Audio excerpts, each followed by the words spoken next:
saint. Elizabeth was born in the year 1271 at Saragossa, Spain. She is known in Portugal under the Spanish form of her name, Isabel. The saint's father was Don Pedro, son and successor of James the Conqueror, King of Aragon. Her mother was Constance, daughter of Manfred, the illegitimate son of the Emperor Frederick II. If birth from such a stock assured a certain share in heroism, on neither side were the chances favorable to heroic holiness. On the one side, the grandchild of Manfred and the great-grandchild of Frederick, I was not a saint by birth. On the other side, King James was a conqueror in other battlefields than those of heroic self-restraint. Indeed, he almost rivaled Henry VIII in the variety of his matrimonial experiences. There is perhaps a faint forecast of the spiritual wisdom of his grandchild in one of the 7 heads of advice Jaime gave to his son-in-law, King Alfonso of Castile. If some only were to be kept in his grace, he could not keep the others. He should keep at least 2 parties, the church and the people and towns of the country, for they are those God loves more even than the nobles and knights. For the knights revolt sooner against their lord than the others. If he could keep all of them with him, well and good. If not, he should keep these 2 parties, for with their help he could easily destroy the others. At her baptism, the child was called after Elizabeth of Hungary, the sister of her grandmother Yolande. The only remarkable fact which history has connected with the birth of the saint is that she was born with a caul. Another fact, as much achievement as sign, is authentic history. Before the birth of Elizabeth, the king, to rid himself of the murmurings against his loose living, had banished his family from the court. But on the birth of Elizabeth, he longed to see his youngest grandchild, and for her sake he made peace with his son Don Pedro. The court of Don Jaime could hardly be called a model nursery for a saint, yet in view of her future trials it was a providential nursery for Saint Elizabeth. Don Jaime, whose marriage with Eleanor had been declared null through consanguinity, tired of his next wife, Yolande, the sister of Elizabeth of Hungary, and in 1246 he tore out the tongue of the Dominican Bishop of Gerona, who took her part. Teresa, who had supplanted Yolande in the king's affections, became wife and queen on Yolande's death. But before Teresa's own death, the king's relations with a kinswoman and wife of a noble were the most striking features of Saint Elizabeth's royal nursery. In spite of the reproofs of popes like Innocentive, Clement IV, and Gregory X, and saints like Raymond of Penafort, the state of things at the court of Don Jaime continued to be so scandalous that on September 22, 1275, Pope Gregory X wrote to the king that if a change did not take place in 8 days, he had instructed the Archbishop of Tarragona to excommunicate him and lay Aragon under an interdict. De Mocheron's idol of the incestuous king, won from his evil ways by his angel of a granddaughter, is hardly compatible with the papal letters. 10 months after the last threat of Gregory X, the conqueror was dead. We are told that before his death, July 27, 1276, he had obeyed the Pope's command to send away Berengaria. Then he divided his kingdom between his sons, put on the habit of a Cistercian, and died. Before his death, he used to say that Elizabeth, his granddaughter and pupil Ala Mainam, would be the greatest and most illustrious woman to spring from the stock of Aragon. Elizabeth was in her 6th year when the death of her grandfather, in whose care she was, restored her to her father. Now King Pedro III, her biographers gave her all the praise usually bestowed on the children of kings, and especially on such royal children as are afterwards to be saints. It is said that her father received her as an angel of heaven. On her charming face was painted a singular modesty joined to a gravity and sweetness most unusual. Already at her tender age she had the bearing and manner of a princess. She had wisdom and good sense, the love of prayer and of study.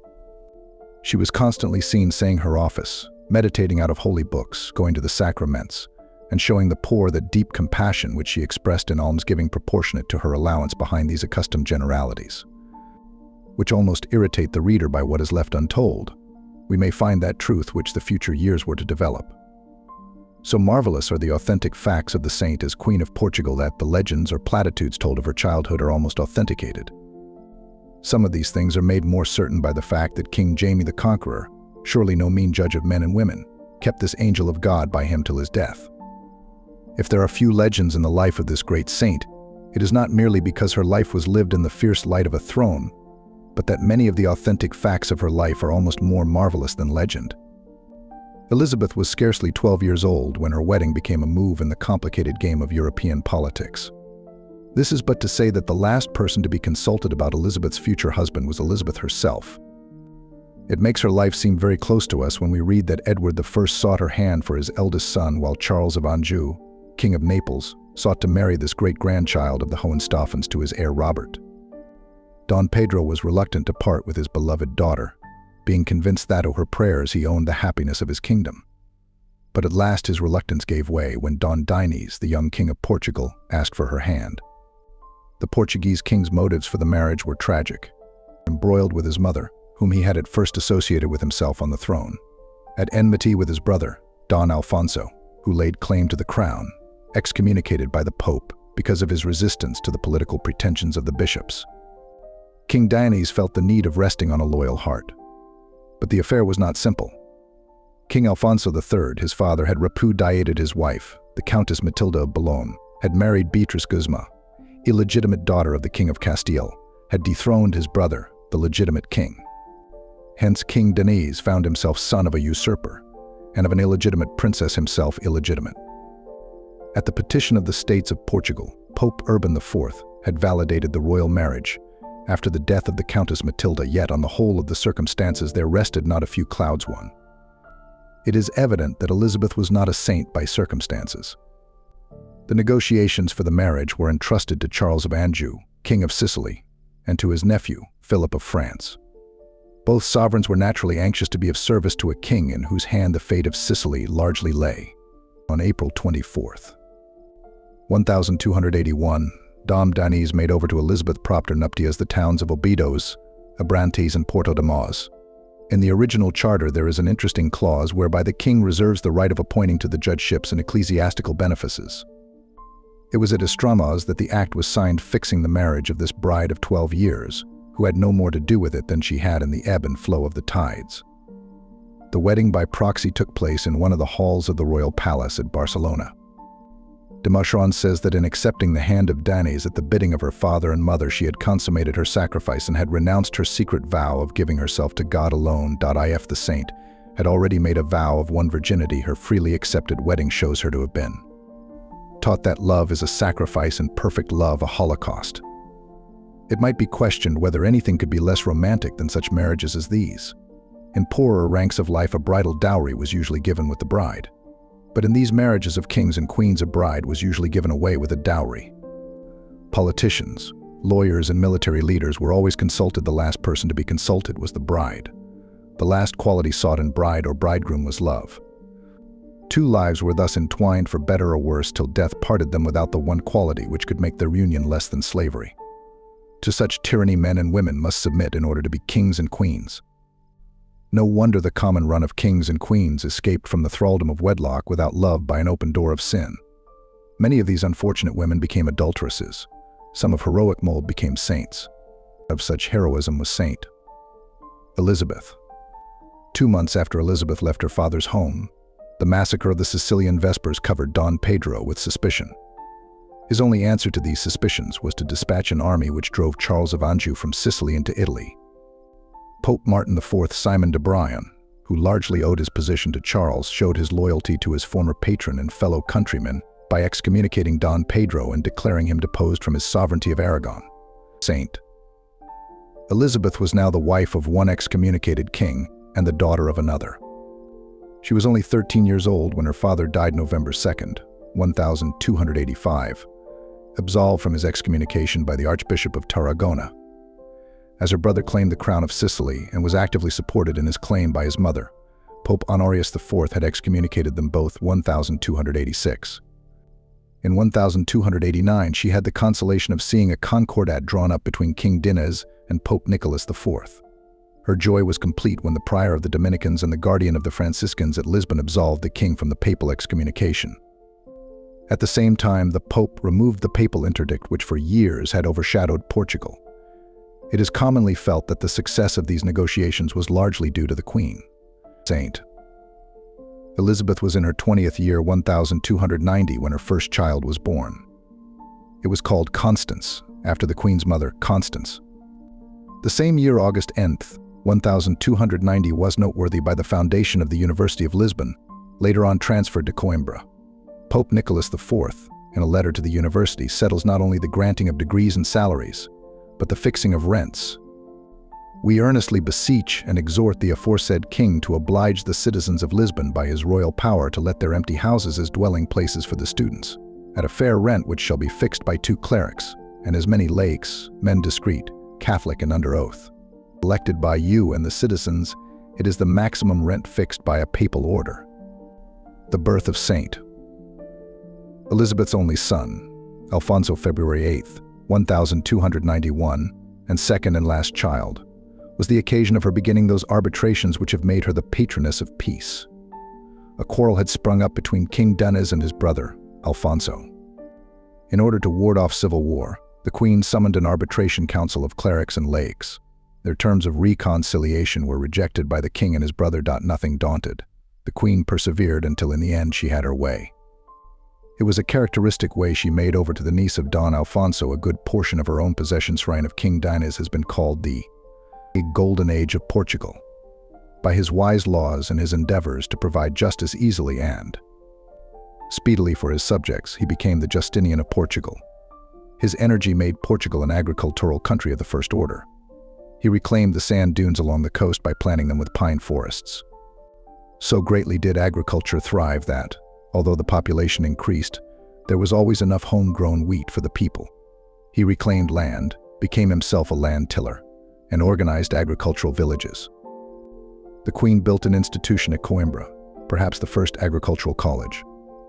It was for young orphan girls. They were trained in farming to enable them to marry the sons of farmers, and were provided at their wedding with farms on her immense estates. Don Diniz has been called the laborer saint, Elizabeth the patroness of laborers.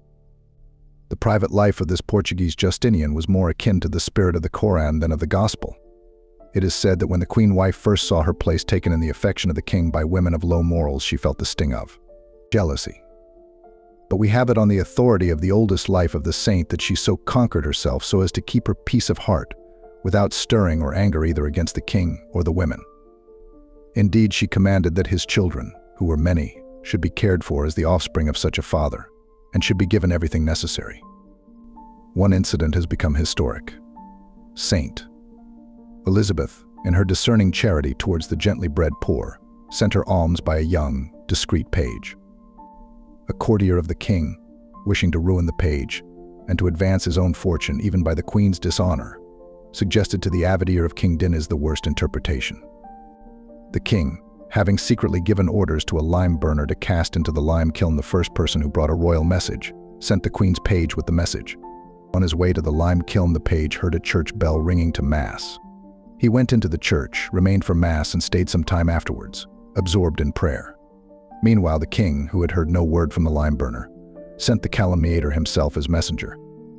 He arrived before the page, gave his message, and was thrown into the lime kiln. Soon afterwards, the page arrived, and brought back to the king the lime burner's inexplicable words, "Tell his majesty that he has been punctually obeyed."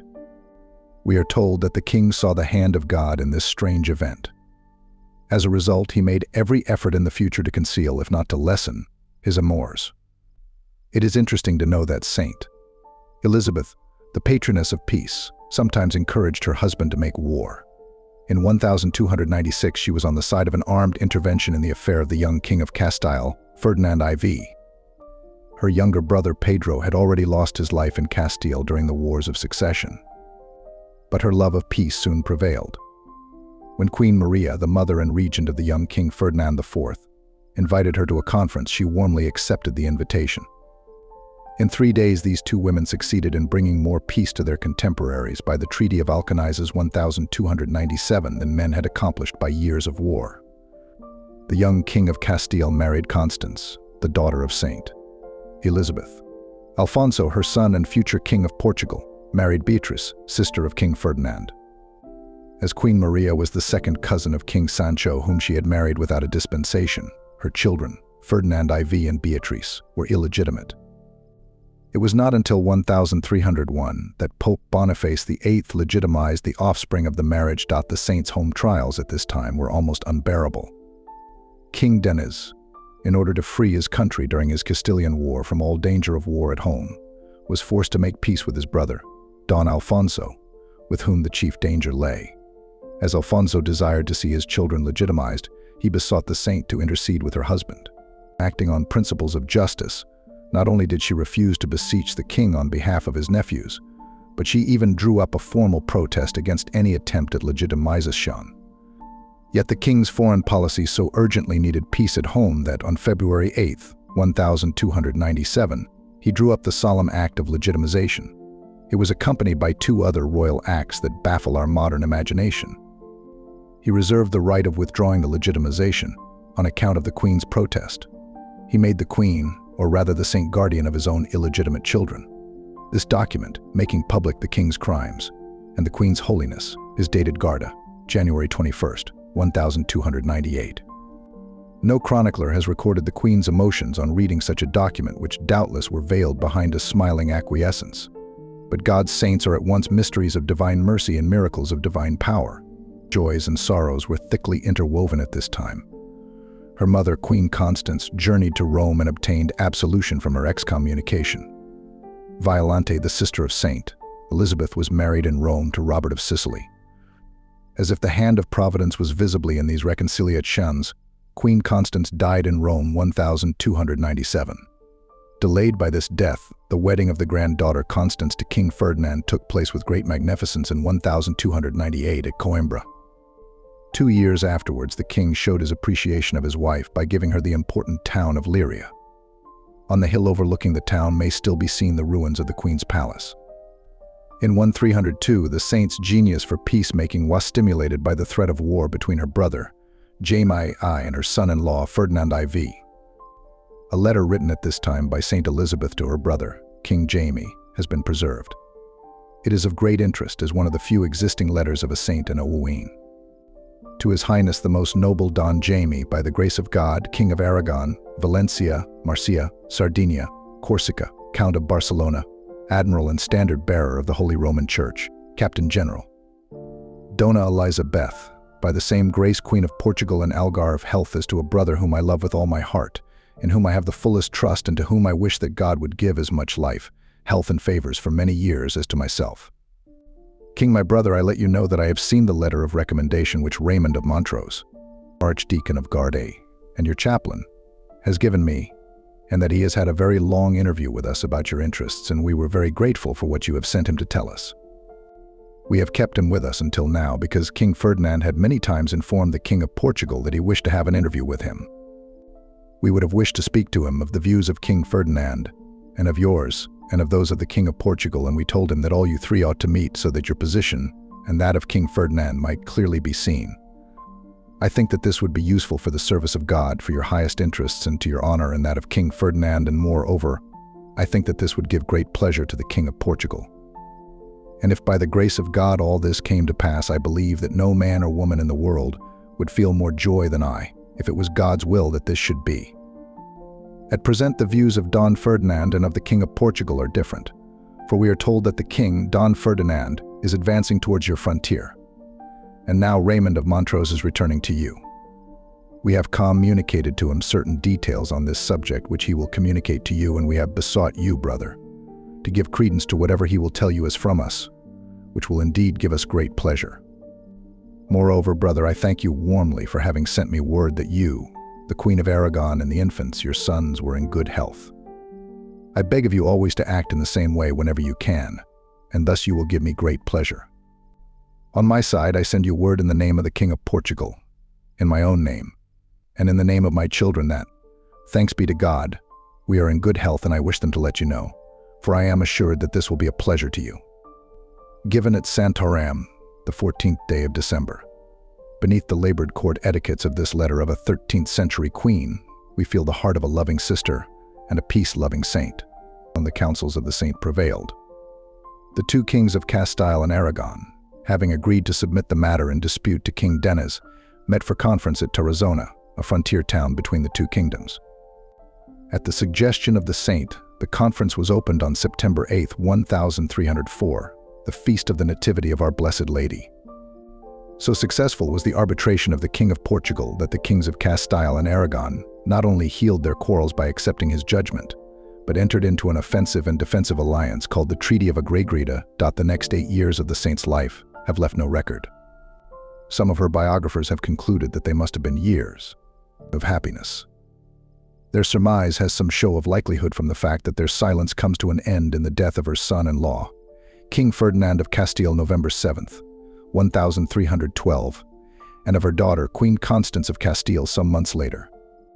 A few days before the official news of her daughter's death, an unknown hermit told her at his ambusha that her daughter, Queen Constance, had several times in dreams commanded him to tell her mother to have masses celebrated for her every day for a year, that she might be set free from purgatory where she now was.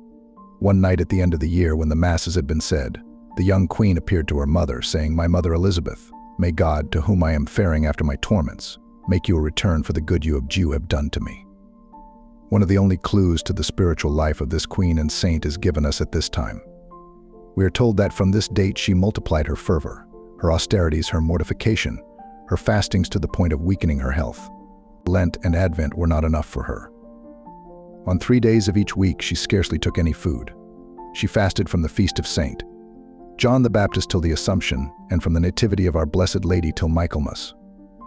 These austerities are so contrary to flesh and blood as to scandalize the commonalty of men, yet they are so rare on the throne as to dispense the saint's biographer from any explanation.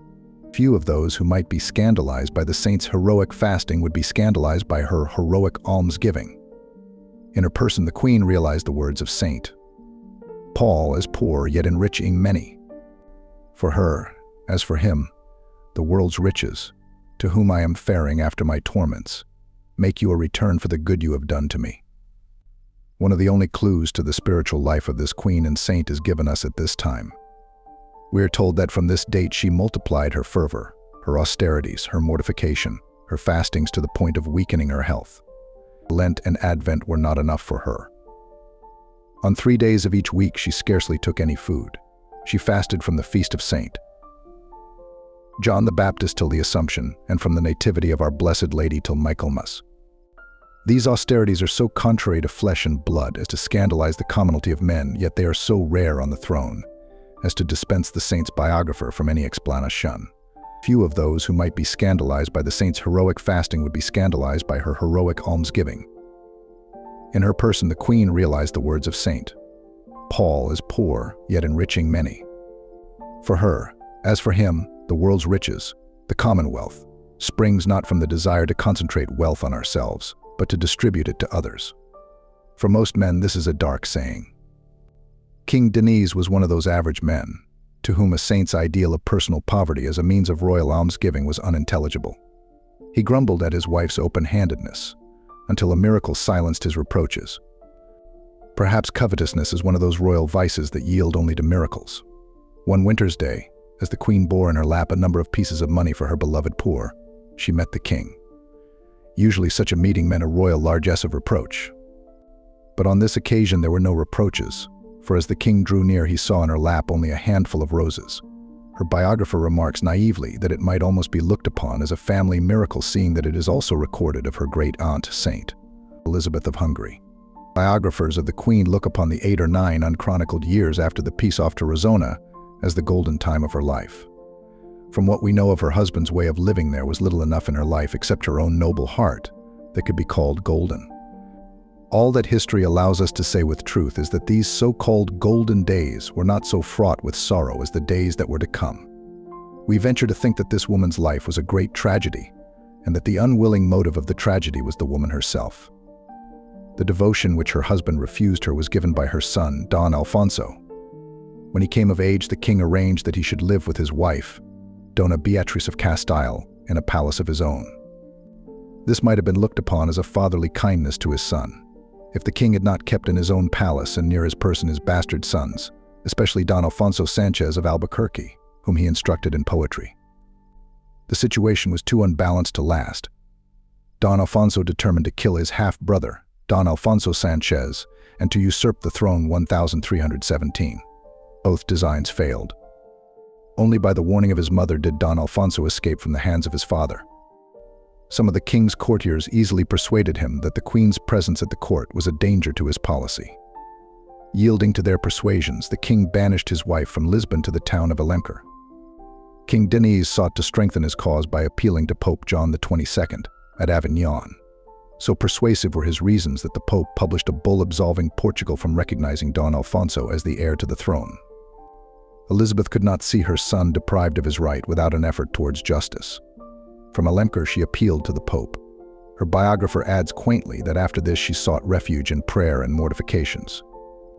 It is this exile at Alemquer that has drawn from the saint's biographers their one attempt to record the spiritual life of the saint. The attempt is too fragmentary to be satisfactory. She visited Thesic, not merely to give them alms and womanly sympathy, but even to dress their wounds. Every day in her own palace she fed and waited on 13 lepers. Once, victorious over her feelings, she kissed a loathsome sore on the limb of a poor woman. It was a miracle of charity which, we are not surprised to read, was followed by a miracle of power.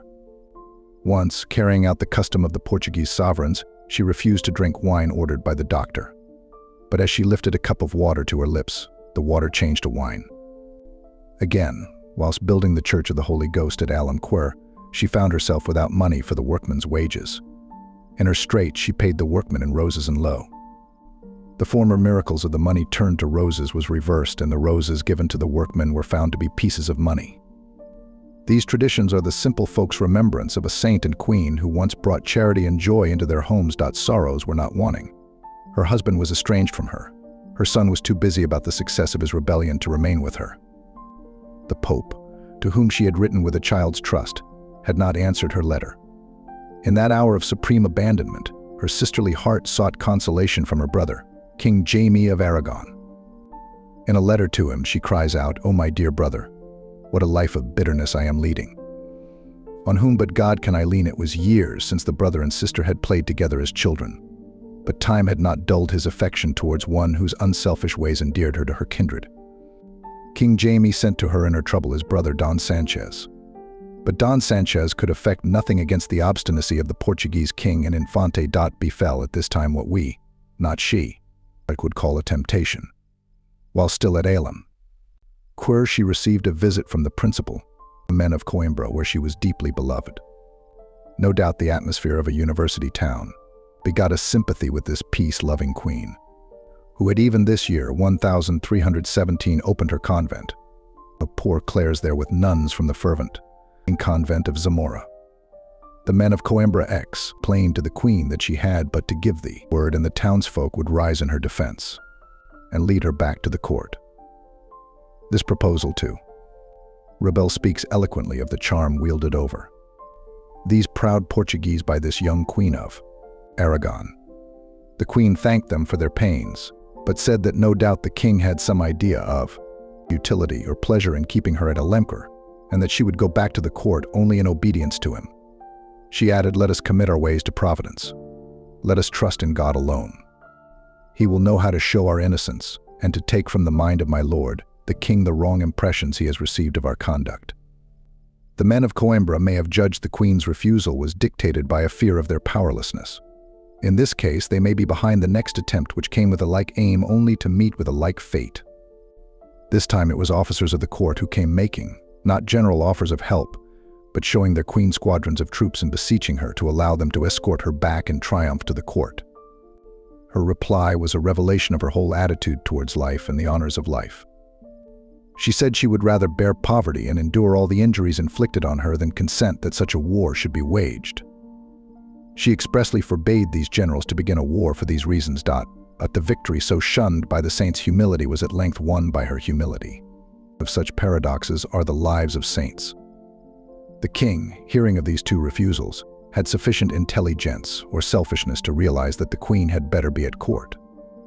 She was therefore recalled from exile amidst the enthusiasm of the people to whom her self-sacrifice meant the stemming of a torrent of blood. No sooner was the queen at Lisbon than she began her beloved work of peace. Alone of all the Portuguese, she was able to sheath the sword of her son. She persuaded him to withdraw to Leiria and there to make his submission as son and subject to the king, his father. Her diplomacy obtained from the king a full pardon for all the insurgents. A touch of artistry ennobled the king's gratitude. As a token of thanks to his queen for having wrought a peace beyond the power of his armies, he gave her the town of Torres Vedras. It was on her feast day, 1317, the king's gift was nothing if not royal. He conferred on her all rights and venues. Many documents still extant bear witness to the full powers granted by the grateful king and to the scrupulous care with which the saint administered them. One of these, dated October 22nd, 1331, 6 years after the king's death, is of great interest to us who still keep poignant memories of the world's greatest war, with its accompaniment of food dictators and war prices. The document bearing the signature of a saint fixes the price of bread in the district of Lyria. It was probably whilst the queen was exiled at Alemquer that, together with her brother, King Jaime of Aragon, she arbitrated successfully between her brother Frederick and Robert of Sicily. She also had 2 joys, well calculated to lessen her sorrows. She received a letter of sympathy from the Pope, and she heard that her cousin Louis, Bishop of Toulouse, had been canonized as a saint. Could see his illegitimate half-brother, Don Alfonso Sanchez, trusted by the king without a protest. Towards the beginning of 1320, the Infante made an attempt to procure the death of Don Alfonso Sanchez, whom the king sought to save. War broke out once more between the king and the Infante. The lawless bandits and criminals, who were a great part of the Infante's army, exercised their warcraft by sacking the convent of Monles and the royal tombs at Alcobaga.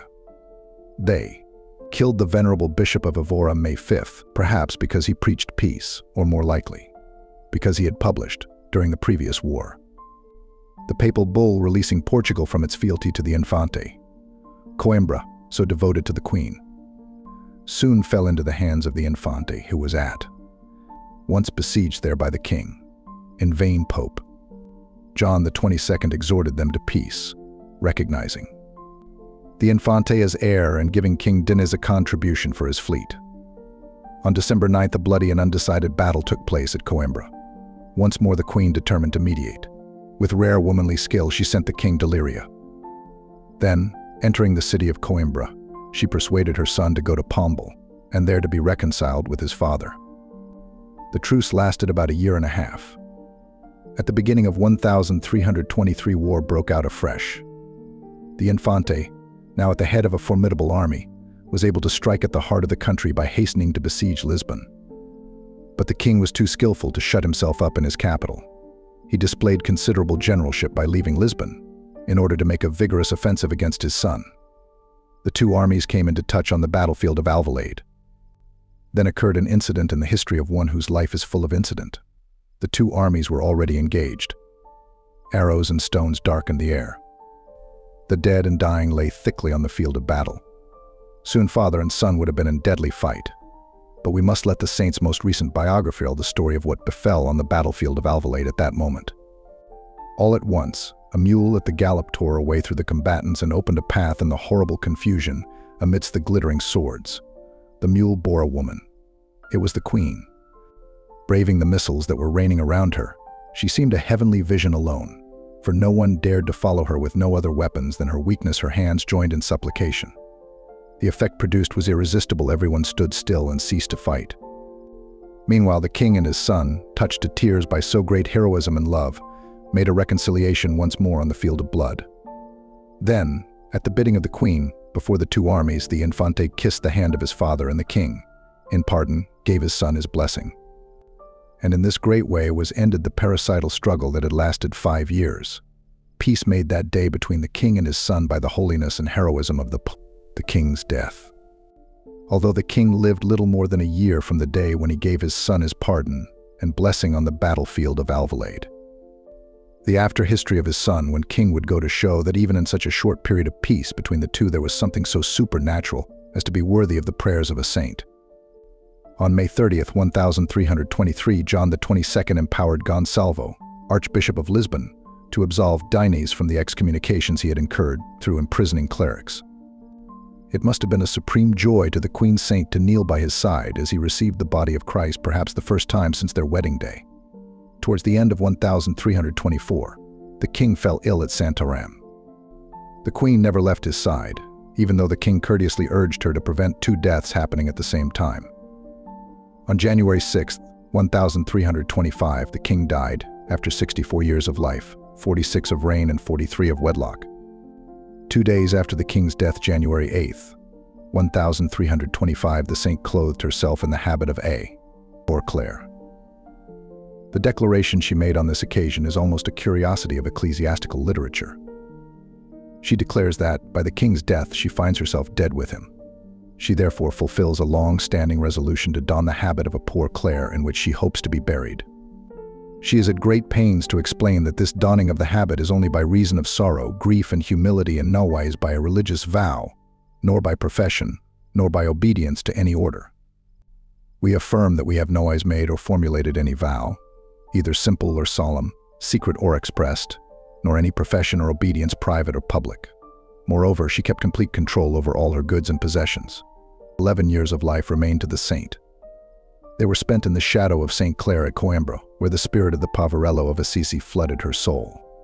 Twice she left her beloved convent home to make pilgrimage to Compostela. Her first visit was made as Dowager Queen of Portugal.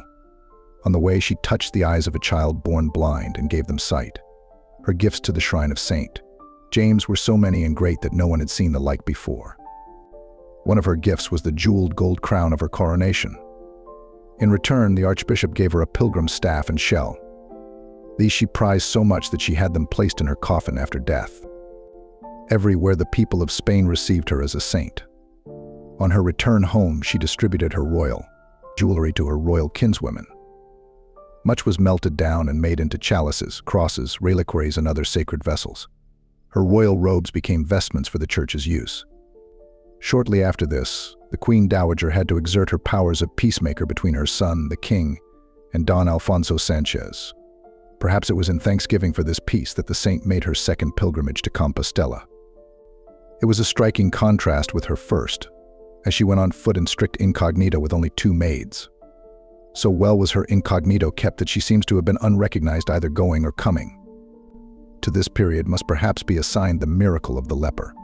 She was spending Holy Week at her beloved orphanage of Santarém. On Good Friday, she washed the feet of some poor people.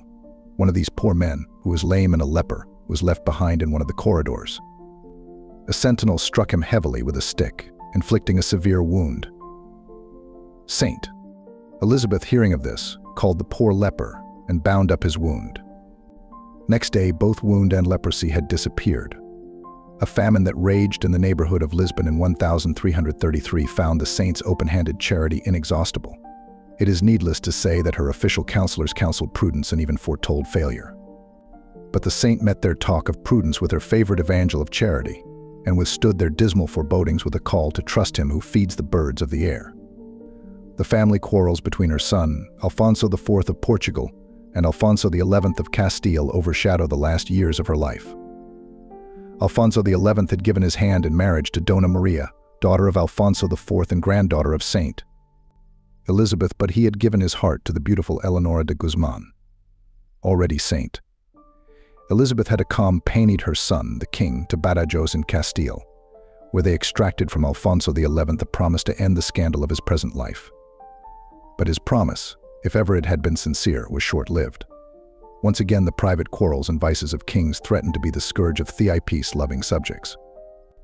In the summer of 1336, war broke out, not so much between the Portuguese and the Castilians as between the kings of Portugal and Castile.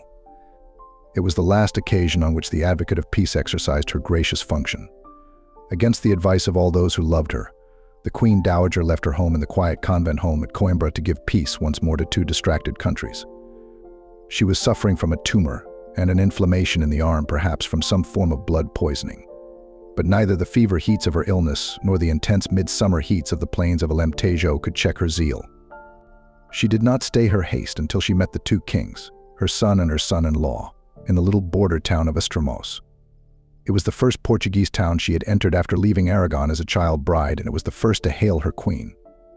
Hardly had she reached the town, in a dying state, than she summoned the 2 monarchs before her. One of her biographers has put into her mouth a fragment of a speech which may well be given here. "What is your duty, king sprung from a noble stock, reared on such high principles, endowed with so much bravery? Is it not to be reconciled and to live at one? Otherwise what will happen? Incurable ills for the state, the death of many of your subjects, and amongst them of many innocent ones who have nothing to gain by the quarrels of kings. Nor is this all. Whilst the lowly will be oppressed, we shall see the proud exalted, and whilst men honest and upright will be hard-rode by fear and every sort of ill, the others will rejoice because it is they who in every war profit by the havoc to enrich themselves and are able in the general disorder to further their audacity. Do not forget that when sovereigns are at war, they can no longer busy themselves with their administration. Justice is not distributed, no care is taken of the people, and this alone is your sovereign charge. This the main point of your duty askings. It was her last effort for peace, and it was a failure. The next day, Monday, the saint's illness increased rapidly. On Thursday, she made her last confession. When the Bishop of Lamigo, her chaplain, brought the body of our Lord to her, she summoned the last resources of her indomitable will to rise from her bed. For the last time, she bowed down to the ground in adoration of Jesus Christ, who had bowed down to earth for love of her. Later on in the day, when the Queen, her daughter-in-law, was alone by her bed, the saint, looking at her fixedly, said, "My child, bring a chair for this lady." Which lady replied, Queen Beatrice, who could see nothing. She who was drawing near smiling, and in garments of white. Saying this, the dying saint raised herself as if in welcome. Her smiling lips were heard to utter, Maria Mater Gratiae, Mater Misericordiae, tu nos ab host protese et hora mortis suspice. Mary, Mother of Grace, Mother of Mercy. Ay, from the foe shield us. In the hour of death take us. These were her last words. It was Thursday, July 4th, 1336.